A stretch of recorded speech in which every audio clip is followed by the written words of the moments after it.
Hey, good afternoon, Brian. We're here today to talk about mergers, acquisitions, and divesting. Got a couple of interesting clients that have had problems in this area when it comes to supply chain, a couple that have divested, and a couple that have merged. So lots to talk about in here. Looking forward to having some heated conversation and some real life situations. That's a great topic, Tony. And there's a lot of things happening over the last several years in the M&A market, in divesting, a lot of companies even splitting. And so that topic, we've not only read about it, but we're actually living it with various customers of ours. And just to be clear, we're not even talking about the software providers, right?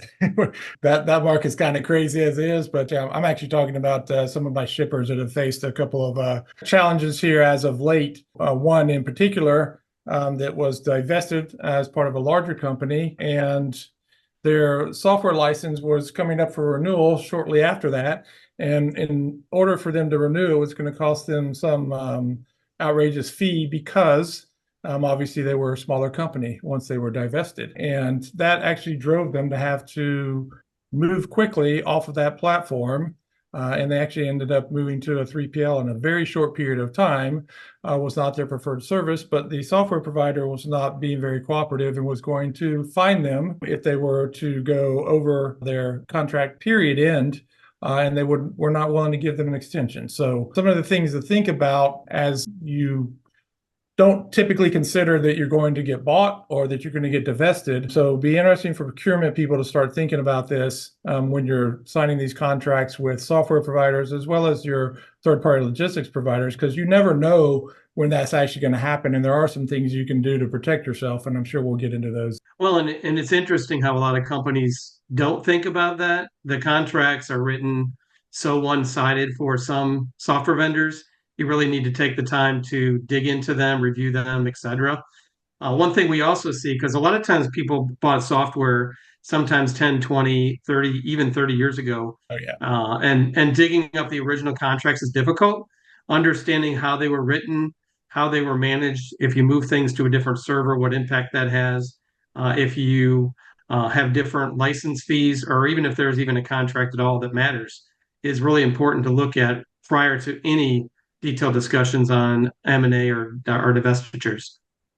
Right. Well, I think it's standard practice in procurement, and when you're licensing software, is to basically use your size and the magnitude of your volume to help get discounts. Right. I mean, that's everybody drives that, but what people don't think about is now I've got these five divisions and I've kind of rolled up their freight under management or all their warehousing and square footage, and I'm going to try and get a deeper discount. But what actually happens is you get that initial deep discount, but then let's say you're going to carve off a division or there's a split, and then basically what happens to that division, because there's typically not verbiage in there, which is an area where I think procurement could probably do a better job to say, hey, let's at least get some type of 12-month extension if we ever get divested or if we get acquired or whatever the scenario may be, so that I am protected. And you probably should do the same with your third party logistics, because when you go from 250 million from freight under management with one of your 3PLs, and then all of a sudden you're divested off and you're a smaller division and you're 50 million, they're going to look at you and go, okay, well, now that you split off, your rates are going up and we're not going to give you the same contract. And then you've got to scramble to either renegotiate or try and find another service provider. So those are some of the things probably should be thought about as you're entering into these contracts, not only with software providers, but also with third-party logistics providers or fourth-party logistics providers. Yeah, and from a risk perspective, that's certainly something we need to think about. It's amazing how you can get caught up in forgetting something so minor with a few words. So leveraging your procurement department as well as a good law firm that has experience in this is really helpful. And one of the things you touched on, Tony, that's also really important is the timing. As you noted, one of your customers had to move quickly. And even if there's not a legal contract or a legal reason to move quickly, there's so many other reasons to be motivated to start the process, finish the process, because it can be really a challenging set of noise within your operation and within your company if you don't get things done very quickly. Well, I think that brings up a good point, Brian, is typically your IT roadmap, logistics planning, the other systems implementations and projects that affect what you're doing, even within logistics, whether it's WMS or TMS, you've got an SAP upgrade going on, right? How's that going to affect you? Then in the middle of this, you get divested or you get acquired. How does that impact these? So it kind of really throws your roadmap and what you have planned into a tailspin. Not only then do you have to consider budgeting from a budgeting standpoint, what did I have money allocated to? How much of that was coming from the parent company or from other divisions? Now that I had planned and halfway through this design to integrate to the new SAP HANA, all of a sudden now that division is going away. And now how do I manage that? And what's that roadmap look like? And how do I continue to allocate money to the correct projects and keep on track and have that business continuity where I'm not losing anything and I can still operate my business. So, a lot of the risk and planning there that needs to be considered with any project. And we always put in that, as one of our risks when we're going into any project, because while we don't implement any ERP systems like you, we're obviously dependent on a lot of ERP projects. And I don't think I've ever seen one ERP project that started and ended on time and on budget. So that throws some additional challenges. Hey, if somebody has one, please drop a comment. I'd love to hear a success story in the ERP, whether it be Oracle or SAP, because we've always found challenges getting those stood up and running and operationalized. But I think, my point I'm trying to make, Brian, is there is a certain amount of uncertainty and, trying to think about that beforehand as you're going into the contractual, whether it's with the operational service provider, 3PL, software vendor. Think about how to protect yourself, but then also think through kind of the risk mitigation and management of how you would attack things if that were to happen. And I kind of play through the different scenarios so that you're protecting yourself as you're going into your future projects and implementation, so you're not blinded if something does happen. No, that's good. And thinking through some companies that have done it well, and to throw my hat in the ring on one of our customers that has done a successful ERP implementation relatively on budget and relatively on time, was because they had to. They were in the process of merging another organization within their company. They had two different ERP systems. They had to get off of one of them right away. And so for those guys, they had 6 months. It was a smaller company. They were able to do the following in 6 months. They were able to reduce 9 DCs down to 3. They were able to go ahead and get on a new ERP system.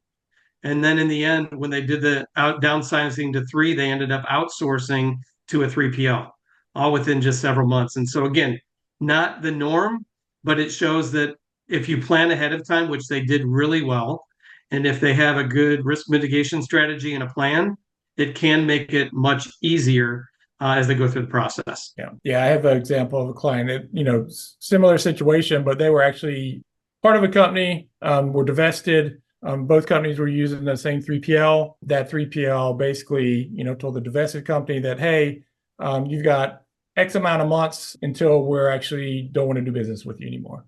So now they were looking at some custom systems that had been taken over by the company that I divested them, that they were running, that were developed specifically for them. So now you had not only systems that they had integrated with and were using on the 3PL side, but some custom systems that they were not going to have access to any longer. So they had to do basically a complete kind of redesign and say, okay, how are we going to do this? Do we build our own systems? Do we actually look at changing our business processes and go to best practices? Because some of their systems were built not because they had the best practices, but because of the way they had done things in the past, which we hear that all the time.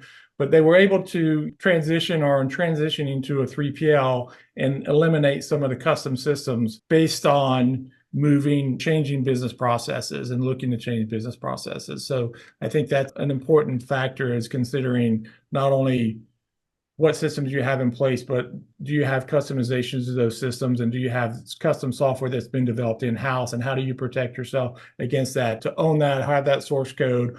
Same with when you get to data, right? I mean, we all know the ugliest divorces are when all your data is held within the 3PL system. That's the hardest thing to split from a 3PL on, is to get your data, get yourself back up and running, get you moved over to either another 3PL or to bring that back in-house. And you touched on some really key things. We've talked a lot about technology. We've also talked really about the processes and things along those lines. One thing that's very critical as well as the people side. So one of the examples we've talked about is moving fast and the advantages of doing that. Some of the challenges are when you're dealing with multinational organizations that might have multiple brands and trying to either split them out or merge them together. The people side is huge. There's a lot of individuals that have key knowledge on your process and about your company and all of those needs, and they're valuable to your organization. And so the faster that you can move to encourage them to know and understand their new role, help them understand how they fit within the organization is a big deal. One of our customers is actually in the process of splitting two major business units into two separate companies. And there's multiple ERP systems, multiple warehousing systems, multiple distribution centers, and they've done a really, really good job of trying to get all of that done. They've done a good job of trying to merge the systems. They've consolidated DCs down to 3 by the end of next year, and they're in the process of doing a lot more. It takes a toll on the people. It takes a toll on how you manage that. And so just understanding, even if you got a good plan, you really got to look at how it impacts the people if you're not moving as fast as you truly want to. Valid point I wanted to touch on a little bit further, Brian, is kind of the people aspect and the change management aspect. One of the companies I was talking about earlier, their operational resources basically went to the 3PL and were with the 3PL. So basically they are not only in the process of splitting and have to find their own systems or another 3PL, but most of their knowledge was basically with the 3PL. So now they either have to build that team internally or they have to make sure that knowledge gets transitioned to the next 3PL that they're going to utilize. So I think one of the aspects that is always important in this, and is the first thing that's cut from any project budget, is change management, right? I mean, we see it all the time when you put your proposal out there and they're like, oh, we're handling change management internally. And we know that that's always a challenge because one of the things that we're talking about when we're changing systems and you're splitting divisions or business units into, separate companies, like you just mentioned, well, if those companies were doing business with, let's say, the same supplier, right? The suppliers used to doing business with one company. Now you're split into two. So now that does it not only affect your internal resources, but now that supplier's got to treat you like two separate companies. So now if I have that supplier portal that I'm going in, I'm telling you what's ready to ship, or I'm managing the POs you're sending me in that portal. Now they have to do work on their side, and they have to make sure they change their business processes so they're not sending, one truck to a location with both goods in it when now the locations are two different DCs. So I think those are some of the things that we have to think about, how not only does it impact the internal resources within the new division or the merged division, but also how it's going to affect your partners, your suppliers that you're doing business with as well. Yeah, and we can have all the best plans in the world and we can look at everything we want to do. And when we know that things come up, I'm glad you mentioned the change management because it is something that very often gets cut and something that's not really reviewed in detail. One of the things that is often ignored or not anticipated is what impact external forces can have. Maybe there's a change in the market. Maybe there's a governmental impact.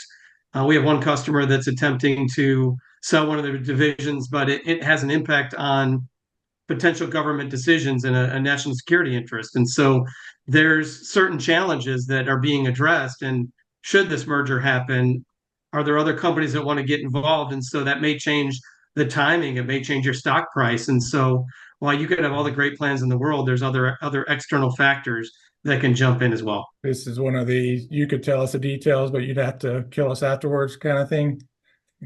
Yeah, exactly. It's classified. No, again, I think the change management impact is always underestimated in almost any project that we see. I think it's very important that be addressed not only internally but externally with clients. And essentially, in a lot of these divestitures and mergers, you're basically doing complete system implementation all over again from scratch because you're having to redo everything with your suppliers, test with your suppliers, test with your internal systems, internal integrations.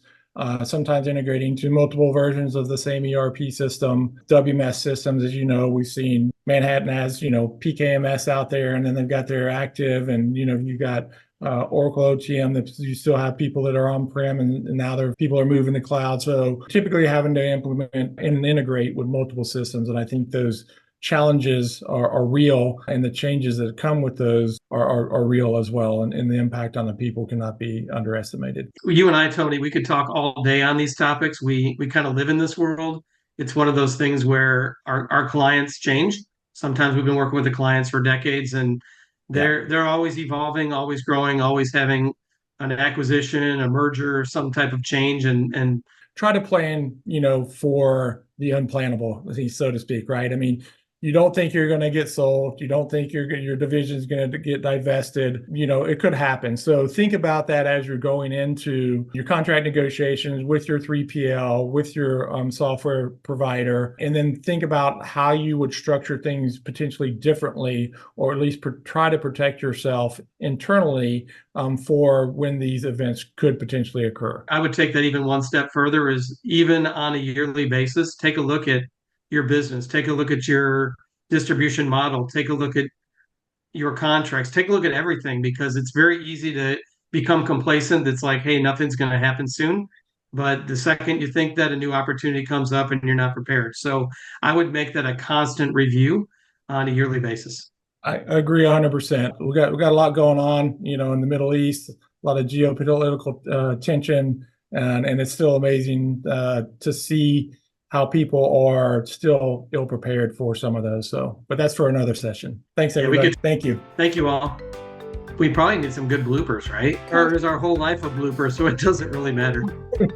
The problem is we're both going to fight over who Batman and Robin is, and I think Tony's going to try to make me lose. I like to kind of watch Tony's face when I'm doing it. As long as I don't have like a visible booger in my nose or something, I'm good.